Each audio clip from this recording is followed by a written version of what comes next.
Quem espera que a vida seja feita de ilusão pode até ficar maluco ou morrer na solidão. É preciso ter... Sobre todas as coisas desta noite, está falando sobre mulher e violência. Para isso, nós recebemos a Andréa Ribeiro de Araújo, que é integrante do coletivo feminista Pagu da UFG, o Dr. Rogério Leal, advogado, e a Cida Alves, que é do Núcleo de Vigilâncias às Violências e Promoção da Saúde da Secretaria Municipal da Saúde. Nós tivemos um caso recente que é ligado ao preconceito contra a mulher, que foi o que aconteceu no último Inter-UFG, né? Um evento organizado por acadêmicos, estudantes, né? Que eles elaboraram um ranking de relacionamento amoroso, onde predominava o preconceito contra mulheres negras, obesas e homossexuais. A brincadeira postada nas redes sociais causou indignação. Vamos relembrar.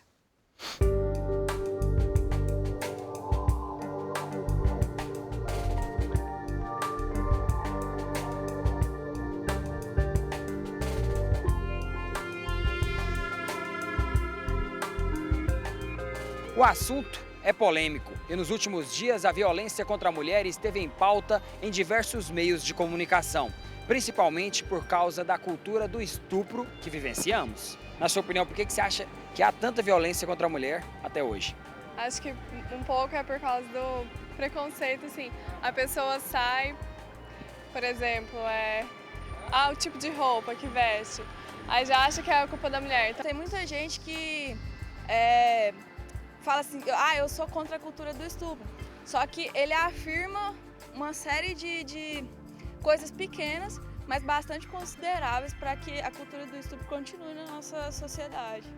Na verdade é um crime isso, né? E a gente deve respeitar as mulheres e em questão, tipo, a mulher tem que opinar se é do livre-arbítrio dela ou não ter relação sexual com o próximo. Se eu tiver com uma roupa mostrando as pernas, eu tô usando para provocar um homem. Então, tipo assim, eu quero ser estrupada. Sim, ela se considera responsável no caso da cultura. E não é. Porque ela não vai chegar no homem e falar assim, me estrupa. É ele que já chega e aborda. A gente vem de uma cultura muito machista, né? E mesmo dentro de casa, vem de dentro de casa, né? Há alguns dias, a lista que pontuava o tipo de mulher que os estudantes se relacionariam durante os Jogos Internos da Universidade Federal de Goiás causou polêmica nas redes sociais. O regulamento avaliava a beleza, a cor da pele e até o estado civil das mulheres. Eu achei ridículo aquilo, mas assim, muita gente falou que achou ridículo também, mas muita gente participou daquela competição. Todo mundo criticou, mas acabou que todo mundo competiu mesmo, então... Eu acho ridículo aquilo porque, primeiramente, degrine a imagem da mulher. E eu acho que a mulher, independente dela ser branca, negra, magra ou gorda, todo mundo é bonito de uma forma, de um aspecto diferente. Não tem motivo nenhum para explicar tal atitude, né, das pessoas em relação a isso. Por mais que seja brincadeira, não é a brincadeira que se faça, né? Assim, querendo ou não, atinge algumas pessoas. Tudo bem que pode ser uma parte de recreação e tal, mas é perigoso isso aí, né? Isso aí, de uma forma ou de outra, isso aí machuca muita pessoa. Então, não tem porquê, né? Não tem um motivo para fazer uma brincadeira dessa.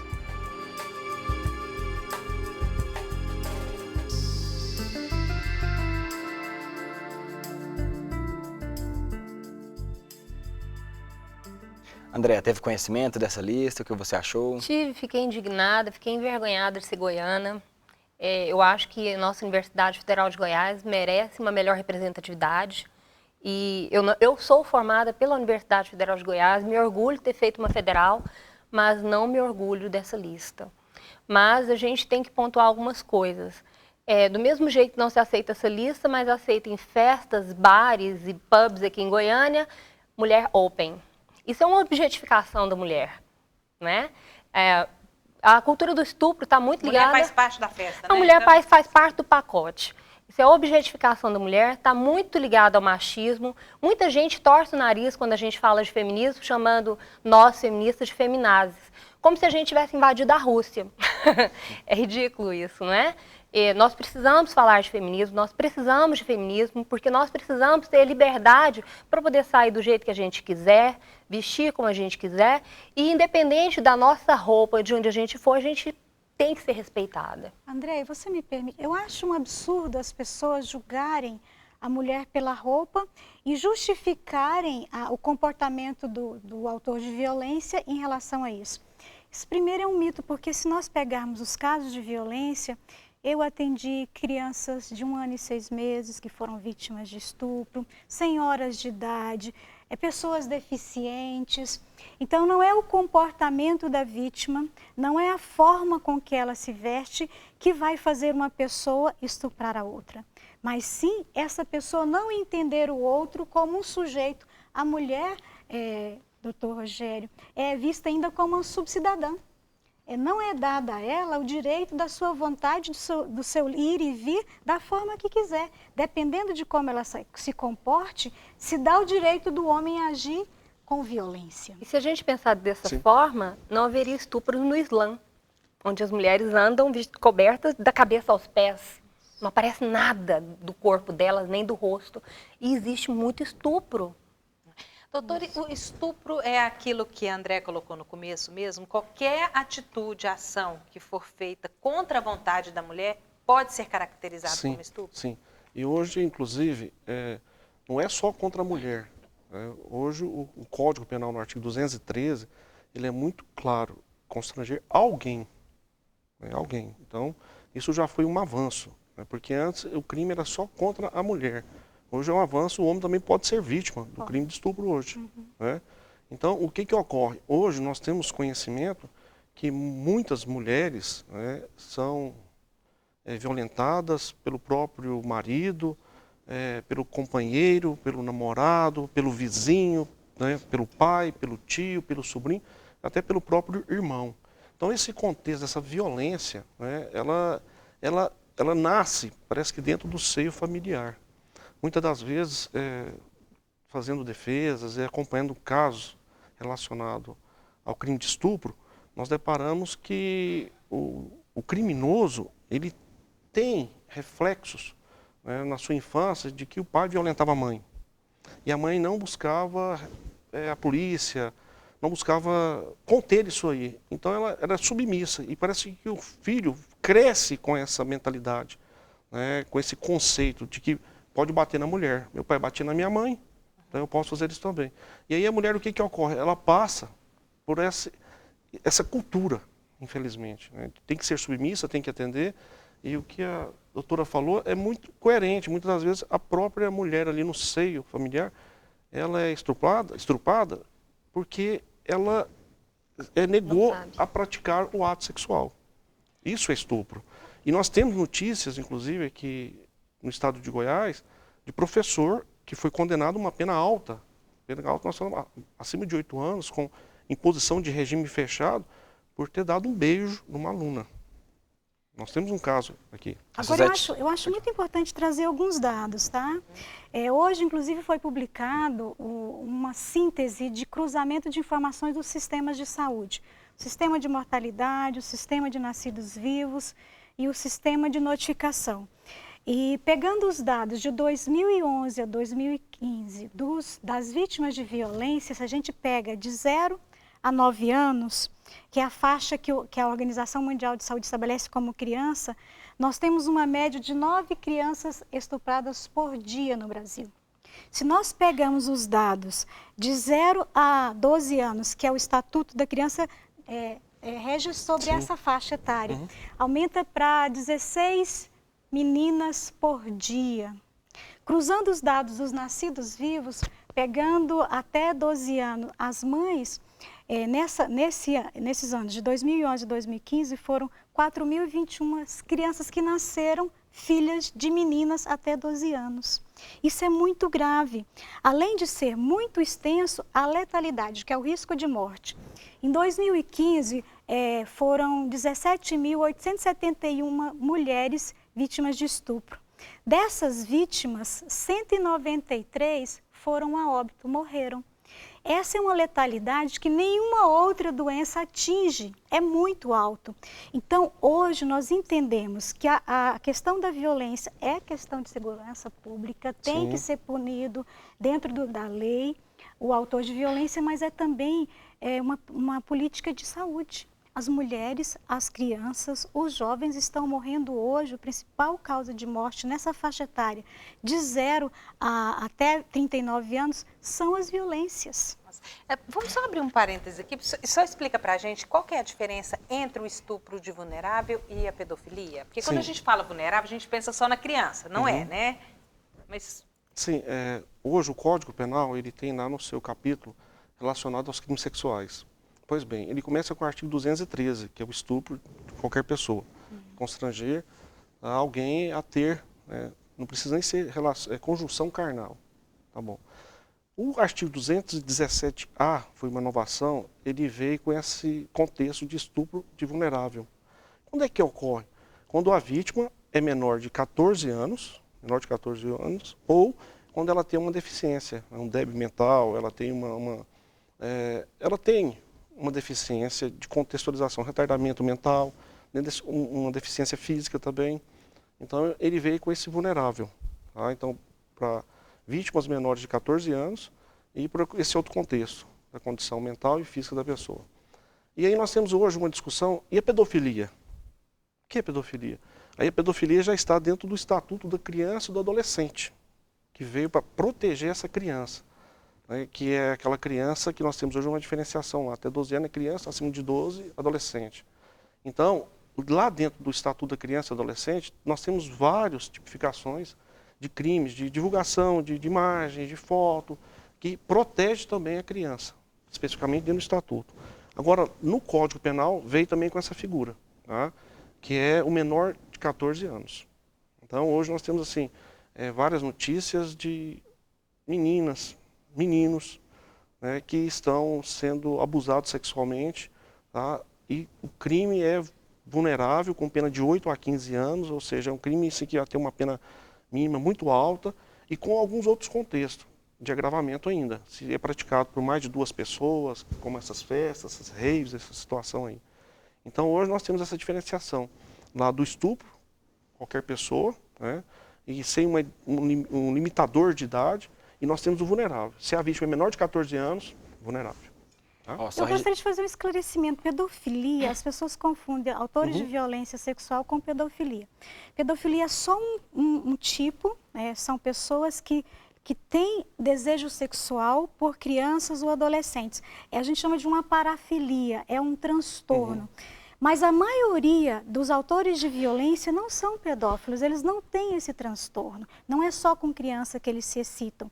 Mas eles abusam de crianças, abusam de adolescentes, porque acreditam que podem, não é uma doença. Então, na hora que a gente chama todos os autores de pedófilo, a gente está cometendo um equívoco. Ele não tem, porque no caso do pedófilo, é um transtorno que precisa de tratamento. Os outros fazem isso por causa da cultura.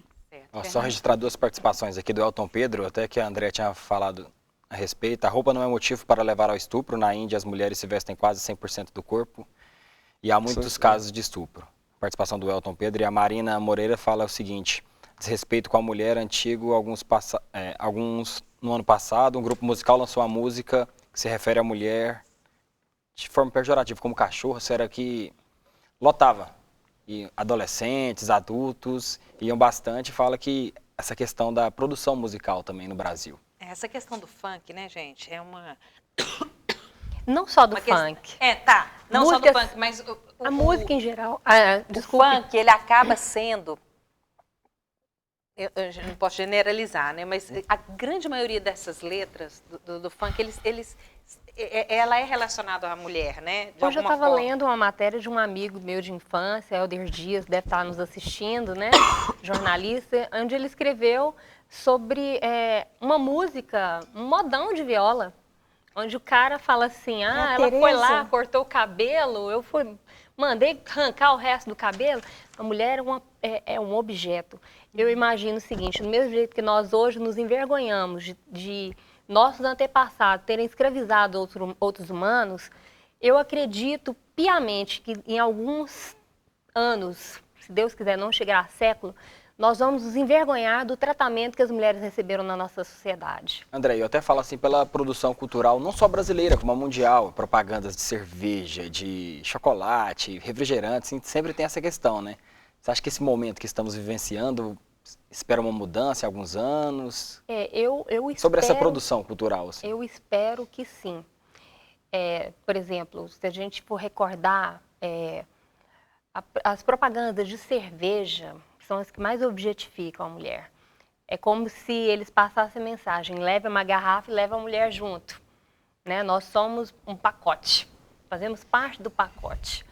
Então, a partir do momento que eles começarem a entender que nós consumimos aqueles produtos, eles vão passar a nos respeitar. Né? Mas eu acho que não só a gente começar a não consumir, mas eu acredito muito na regulação legal. Por exemplo, nós chegamos a alcançar a regulação sobre os alimentos, né, que tem que ter informação de açúcar. Nós precisamos também construir marcos legais sobre a publicidade que parem de objetivar a mulher. Então, eu acho que é uma atuação do movimento social, articulada, das mulheres, mas também acredito que precisa mudar algumas regulamentações. Não, com certeza. E que principalmente implique em ganho financeiro. Gente, por que mesmo sendo considerado por toda a sociedade, se você perguntar para qualquer pessoa como é que ele classificaria o crime de estupro, todo mundo fala como sendo um dos piores crimes cometidos. 99% dos agressores estão soltos. O que acontece na legislação, no nosso Código Penal, que eles conseguem ficar soltos? André, pode falar. Eu sou integrante da Pastoral Carcerária. Pode parecer conflitante, né? Eu fazer parte de um coletivo feminista e também fazer parte da Pastoral Carcerária. Não é. O que eu vejo? Eu vejo que nós temos boas leis. O arcabouço jurídico nosso é bom. O nosso sistema carcerário é que é péssimo. No Brasil não existe prisão perpétua. Não adianta você prender o estuprador e acreditar que ele vai ficar trancafiado lá para o resto da vida, ele vai sair um dia. Nosso sistema carcerário, ele não recupera a pessoa. Nós precisamos de um sistema carcerário que recupere esse cidadão e que reintroduza a sociedade. André, mas 99% nem vão parar dentro das prisões. É muito grave. Eu lendo alguma coisa aqui, eu já vou falar que até, se eu me desculpe, mas até os argumentos utilizados pelos advogados, esses argumentos acabam sendo machistas, porque eles levam em consideração isso que a gente está falando aqui desde o começo, a roupa que ela estava vestida, se ela era vamos citar a garota, que é um caso, né? Se ela já tinha um filho, se ela consumia droga. Tentando culpabilizar a vítima. Tem que mudar a nossa sociedade. Tem que educar o menino desde criancinha. Menino, você não toca na sua coleguinha se ela não quiser, entendeu? São coisas simples. Por exemplo, você tem um filho. Quando o seu filho fala assim, mamãe, 14 anos, mamãe, eu transei, você festeja. Que legal, meu filho é um machinho. Se sua filha fala, mamãe, 14 anos, mamãe, eu transei, ela vai apanhar. Ela apanha, ela fica de castigo. Por quê? 2 pesos e 2 medidas para a mesma faixa etária. Você passa uma mensagem errada para essa criança, para esse jovem, entendeu? Então, nós temos que começar a discutir gênero nas escolas. Eu sei que tem muita gente que torce o nariz, mas temos que falar de gênero. Porque quando você começa a falar de gênero desde criancinha, o respeito à mulher, independente se a mulher é cis, ou se é trans, ou se veste burca, ou se veste mini saia, ele vai existir esse respeito. Certo, vamos para mais um intervalo. Daqui a pouco a gente vai ver uma iniciativa muito interessante do artista plástico Ciron Franco. Para mais tarde não sofrer, é preciso saber viver. Toda pedra no caminho